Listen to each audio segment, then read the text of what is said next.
party on Dowdeswell Street, Island FM to the world.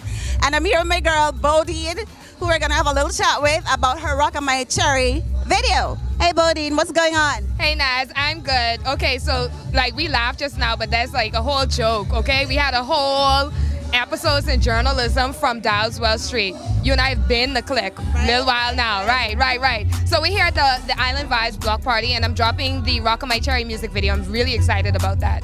Super. All right, so speaking about Rock My Cherry, mine ran away in a wheelchair 3 years ago. Oh. I can't find it. What exactly gave you the motivation for that video?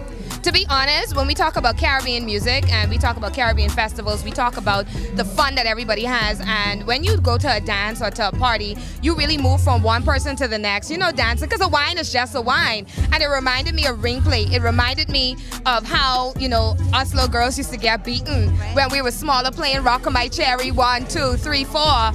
Moving from one person to the next and just whining or gyrating or doing whatever it is that we do. But it's a very natural, very Caribbean, very Bahamian kind of thing that I wanted to celebrate. And then I wanted to hit that reminiscing to, back in those baggy and salty days. I wanted to hit that. I wanted to bring that nostalgia back. So that's exactly what happened with that record.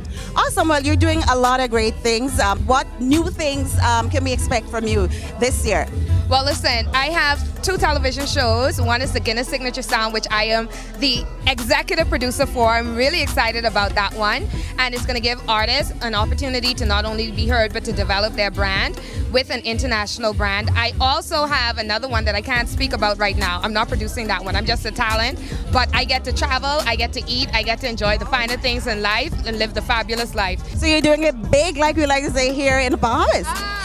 You went away to Carnival the other day. How did that come about? And tell me what the experience was like. Well, I'm a Bahamas Masqueraders ambassador, so I was able to jump on a plane and go to the Atlanta Caribbean Carnival where I did some promo shows. So I performed at Caribbean Colorgasm, I performed at the Atlanta DeKalb Carnival, on the big trucks.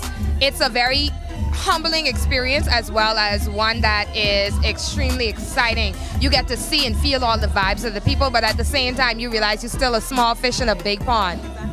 All right, so how does all of this mesh with your teaching profession and what will become of that?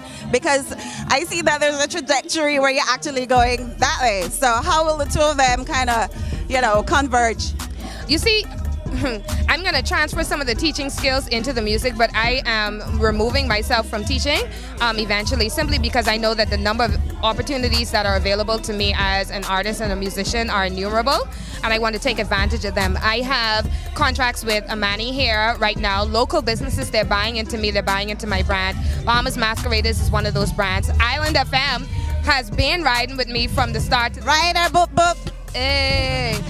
So that's exactly what's happening. I don't intend to just be a Bahamian artist that is a Bahamian artist. I am going to lit this place on fire and continue to fly my flag internationally. All right, so we've seen the evolution of the Bahamian artists. We've seen where they're coming from